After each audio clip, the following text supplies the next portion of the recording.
Hola, buenas tardes. Ahora vamos a meternos de lleno en el cuarto capítulo de la serie esta de epigenética y vamos a ver ciertos mecanismos y por qué se originó y a partir de qué se origina el hallazgo o los conocimientos sobre epigenética.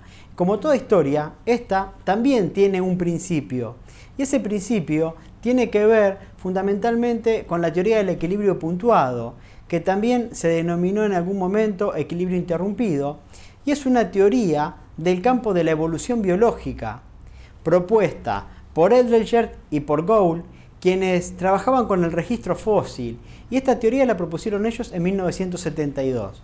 Lo específico de la teoría del equilibrio puntuado tiene que ver con el ritmo en que evolucionan las especies.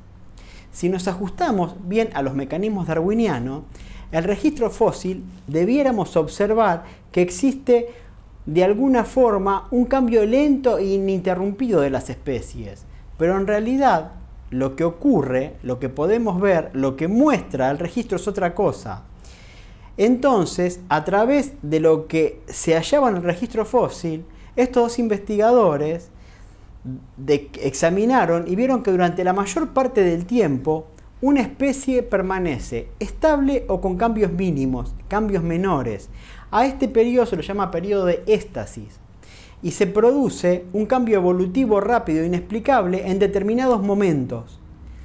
Estos momentos fundamentalmente coinciden con catástrofes ambientales y este proceso es conocido como proceso de especiación, donde una especie se transforma en diferentes especies nuevas, que serían y se producirían a partir de los cambios epigenéticos más allá de los cambios genéticos que se producen. No se discute el carácter gradual del cambio evolutivo, sino lo que se niega en esta teoría es la uniformidad del ritmo. Las diferencias entre la teoría sintética y la teoría del equilibrio puntuado se refiere no solo al tiempo rápido o lento de la evolución, sino también al modo en que se va a desplegar la evolución. Así, por un lado, los neodarwinistas defienden que la evolución se desarrolla en el tiempo, básicamente según un patrón lineal, filogenético, mientras que los puntuacionistas son partidarios de una evolución en mosaico, es decir, ramificada, que se va a producir exactamente en los momentos de estrés, en altos momentos de complicaciones ambientales. La idea de aquellos es la sucesión lineal de una especie a otra, en el caso de los darwinistas, pero para los puntuacionistas, en cambio, dicen que una especie ancestral da lugar a múltiples especies en un determinado momento. Y esto lo podemos ver con la imagen de la cantidad de perros y de razas de perros que tenemos, donde la catástrofe ambiental está representada por los seres humanos. Entonces se ve que hay una ramificación y extinciones continuas. En el registro fósil se observa a menudo que las especies permanecen estables durante un tiempo para luego o desaparecer o transformarse en múltiples especies de forma brusca. Esto es lo que se ve en el registro fósil. El gradualismo explica este hecho diciendo que hay imperfecciones en el registro fósil o en el registro geológico, mientras que la hipótesis del equilibrio puntuado no podía dar cuenta de todo esto al principio y decían, bueno, puede ser que los darwinistas tengan razón, pero la realidad es que después se empezaron a encontrar en el registro fósil, en esos lugares donde unas especies desaparecen y aparecen otras, que en un corto periodo de tiempo esto ocurre y a su vez se encuentran en el registro cambios climáticos o cambios ambientales importantes que pueden dar cuenta de esta variación. Lo que ocurre es que en el registro fósil, en esos periodos, la fosilización no se hace probable que ocurra porque los cambios ambientales y la transformación rápida de las especies no dejan registro muchas veces. Esta improbabilidad aumenta si, como la teoría supone, la especiación se va a producir en situaciones de crisis, en poblaciones que están distribuidas o localizadas en espacios reducidos.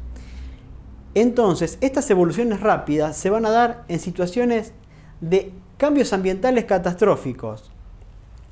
Entonces, el estrés provocado por el ambiente sobre el individuo lo que va a hacer es que los cambios hemigenéticos tomen un rol determinante.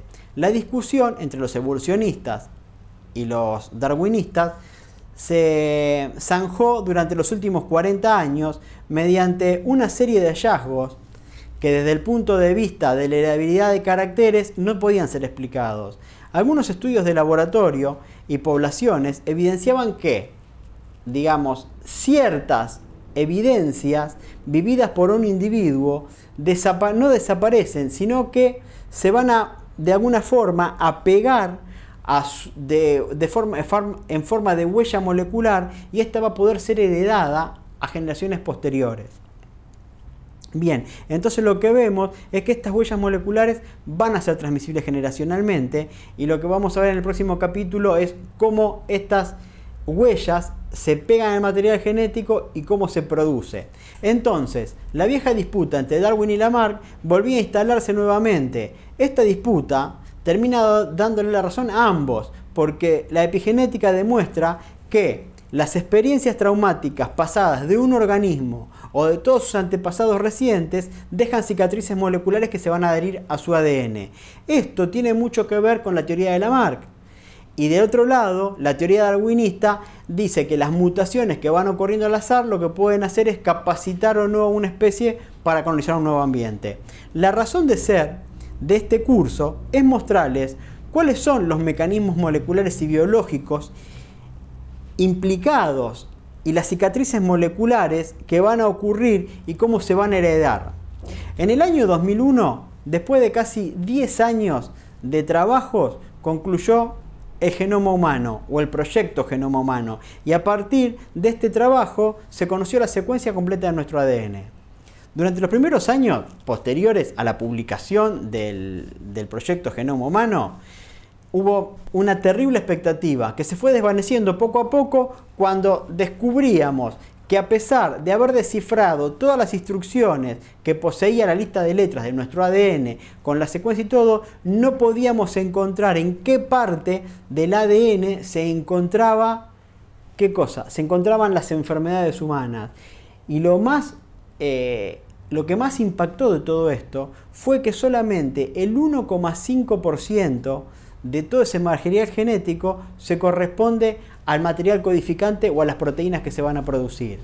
Entonces, solo esta pequeña proporción correspondiente con los genes que codifican proteínas y que tienen la función concreta de generar el fenotipo y la fisiología de un individuo, están codificadas en esa pequeña porción.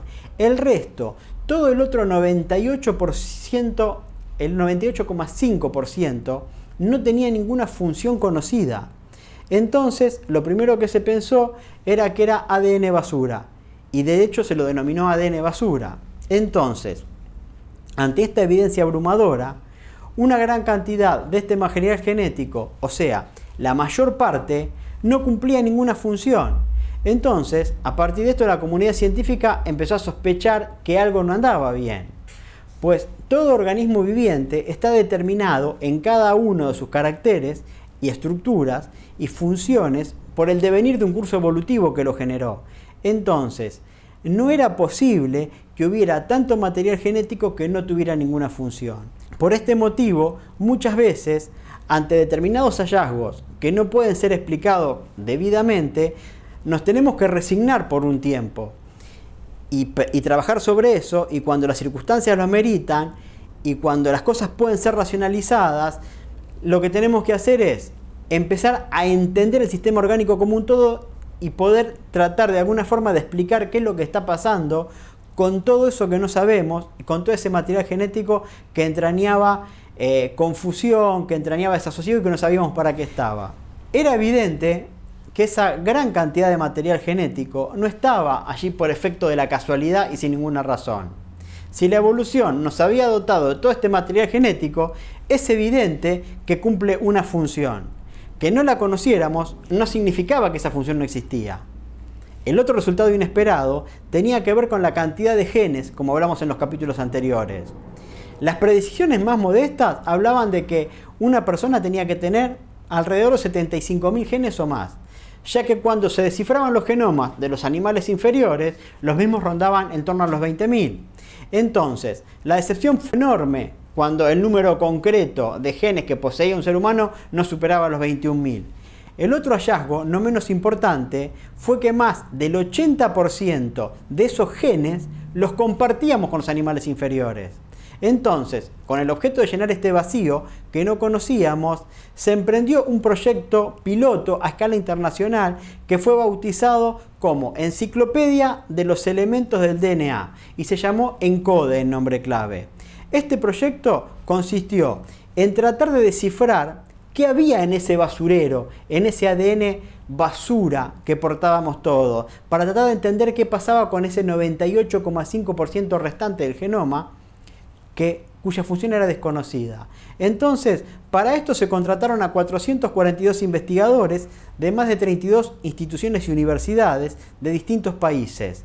Este proyecto finalizó en el año 2012 y sus resultados fueron espectaculares, se publicaron en más de 30 trabajos científicos y todavía sigue aportando novedades. Durante esta investigación se encontró que una enorme proporción del ADN que no contiene genes y que había sido considerada como basura, correspondía simplemente a elementos de regulación. Una de las consecuencias más inesperadas fue el descubrimiento de que numerosas alteraciones en la secuencia de ADN asociadas a enfermedades humanas no estaban producidas en los genes, sino que estaban producidas en estas regiones reguladoras. Este hecho todavía hoy está haciendo cambiar de alguna forma la visión tradicional sobre el origen de las enfermedades y de muchos trastornos. Todos los datos generados en el proyecto son de libre acceso y representan una valiosa fuente de información tanto para la comunidad científica como para cualquiera que quiera acceder a los datos. Los resultados siguen inspirando y siguen demostrando nuevos hallazgos. Uno de ellos es que se demostró que la expresión de los genes no está regulada por elementos cercanos solamente, sino también por elementos muy lejanos y distantes. Esto quiere decir que cuando nosotros vemos una estructura de ADN, una cadena de ADN, como ese cable que vimos en el primer curso, nosotros vemos que tenemos un gen en determinada posición y las regiones aledañas, cercanas, de alguna forma se pueden plegar y enroscar para estimular o para encerrar a ese gen. Bien, lo que se vio en el proyecto ENCODE era que lugares muy alejados en el genoma, muy alejados, estamos hablando de la otra punta del cromosoma, se puede hacer una galleta, un nudo, se puede formar una estructura tridimensional tal que esa interacción entre una zona lejana del cromosoma, una zona lejana del ADN de un determinado sector puede estimular la generación, la inhibición o la producción de una proteína. Entonces vemos cómo hay una jerarquía de orden superior que está regulando a estos genes y esto tiene que ver con el plegamiento que va a tener la cromatina y con las modificaciones genéticas que va a haber. Otra cosa que se encontró y que no se sospechaba para nada es que gran parte de la regulación de los genes está controlada por moléculas de ARN especiales y que no codifican a proteínas, lo que lo hacen a través de modificaciones epigenéticas y epitranscriptómicas. Nosotros vimos en el primer curso que cuando se iba a formar una proteína se leía un gen, se formaba un ARN y ese ARN formaba una proteína. Bien, lo que sabemos es que en ese 85% de ADN, 88,5% de ADN basura, hay ARNs que no se traducen en proteínas, sino que son ARNs funcionales que lo que van a hacer es llegar y modificar y funcionar y alterar ciertas estructuras genéticas para que se copien o que no se copien. Estos cambios consisten, tanto los epitranscriptómicos como los epigenéticos, en cambios químicos en la secuencia de ADN, en las secuencias de las proteínas que están unidas a él y en las secuencias de ARN que regulan al ADN. Estas modificaciones químicas asociadas repercuten en el grado de empaquetamiento de la cromatina y por lo tanto en la accesibilidad que va a tener una molécula para regular la activación de estos genes o no. Otro hallazgo fue que el 62% de las secuencias de genoma humano considerados basura da lugar a transcripciones de moléculas de ARN que no originan proteínas y que son estas moléculas de ARN reguladoras. Estamos hablando del 62%. Estos elementos de ARN de cadena corta, algunos y no tan corta en otros casos, funcionan como elementos reguladores de la expresión de genes que en algunos casos los inhiben y en otros los activan, y se han encontrado enfermedades relacionadas con modificaciones de la secuencia de nucleótidos de los ARN.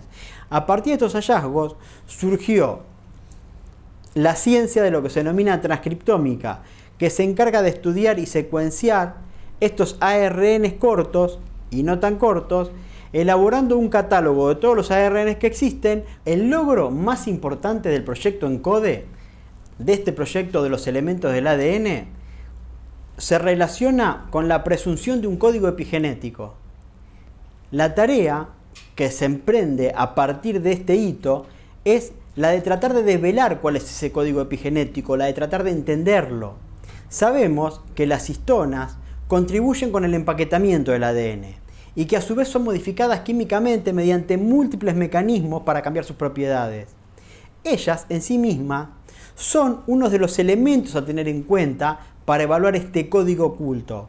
Entre las modificaciones químicas que sufren las histonas, las más comunes son la metilación y la acetilación, que no son más que agregar grupos metilos y grupos acetilos respectivamente. Estas dos son las modificaciones químicas más frecuentes. Hay muchas otras, pero estas son las más frecuentes. El tema es que estas menos frecuentes y no menos importantes, tampoco se sabe cuál es el mecanismo por el cual se producen y no se conoce tampoco mucho qué significan. Asimismo, existen distintas variables de histonas que van a depender de qué gen se exprese, del splicing alternativo que se produzca en la generación de las histonas y a distintos genes activados o silenciados que van a depender de las circunstancias ambientales. Tanto las modificaciones químicas de las histonas como la existencia de las diferentes variables de las mismas van a aumentar o a disminuir la afinidad de estas proteínas por el ADN, lo que le va a conferir a la cromatina distintas propiedades de accesibilidad o de regulación. Una de las metas del proyecto ENCODE consiste en determinar las modificaciones que presentan las histonas a lo largo de todo el genoma. Hasta ahora el análisis reveló que las histonas modificadas y ciertas variantes de las histonas se transcriben a partir de genes que producen diferentes proteínas, y este efecto es mucho mayor cuando se analizan las diferentes células en varios tejidos distintos. Acá se puede ver cómo las histonas varían enormemente de un tipo de célula a otro. Esto es muy lógico, ya que obviamente el hecho de que una célula se diferencie en una célula muscular o en una neurona va a depender en parte de la composición en sus diferentes variantes de histonas que van a estar ancladas al ADN y cómo esas histonas se van a modificar para expresar unas cosas u otras. Y cómo esta cromatina se va a modificar a partir de la modificación de las histonas. Otra forma mediante la que se regula la expresión de los genes es la modificación química en algunos nucleótidos de la cadena. Entonces, estos nucleótidos que componen nuestro genoma van a estar también metilados por un lado, acetilados por el otro, o con modificaciones químicas que son diferentes a estas. Entonces tenemos dos planos de regulación. Por un lado las histonas, por el otro lado el gen o las secuencias de ADN decodificantes que van a estar también metiladas o desmetiladas, modificadas epigenéticamente.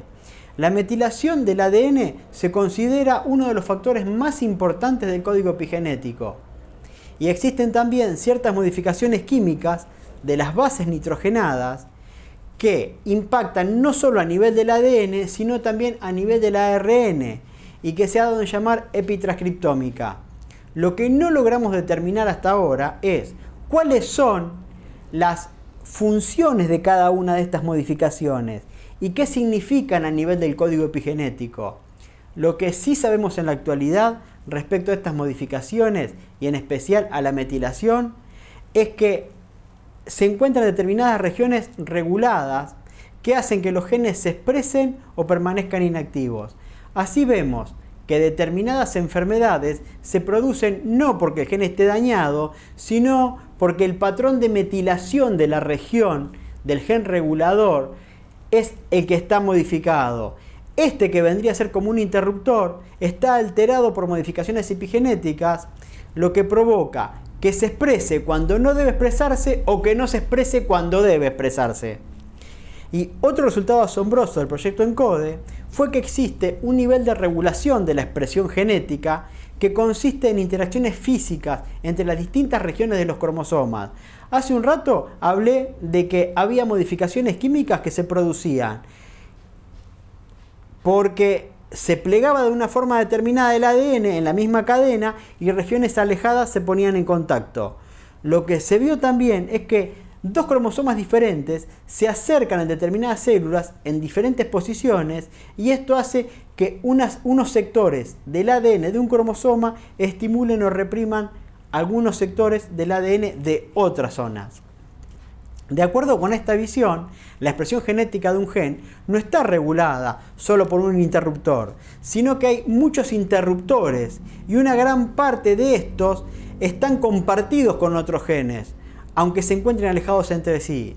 O sea que estamos ante la presencia de una forma compleja de red tridimensional de interconexión entre distintas partes del genoma, y las regiones se van a conectar entre ellas a largas distancias en esta red tridimensional que se va a corresponder con zonas donde están expresándose genes activamente y por lo tanto la cromatina está menos enrollada. Esto quiere decir que va a haber sectores de varios cromosomas acercándose entre sí y esa región se va a convertir en una región donde va a haber una actividad metabólica y genética de expresión determinada en determinado tipo de tejidos celulares.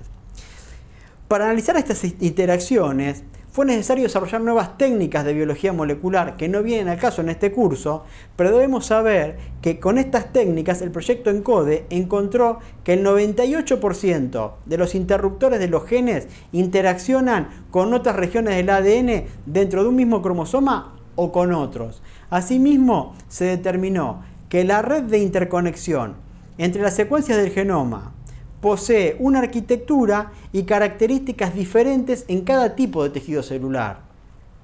Y a su vez, como los cromosomas tienden a agruparse de diferente manera en los diferentes tipos celulares, estas asociaciones entre los cromosomas también es necesaria para la activación o desactivación de genes en la interacción que se da en esta red tridimensional. Los distintos mecanismos regulatorios mencionados no constituyen elementos aislados, sino que actúan en conjunto para controlar la expresión de los genes.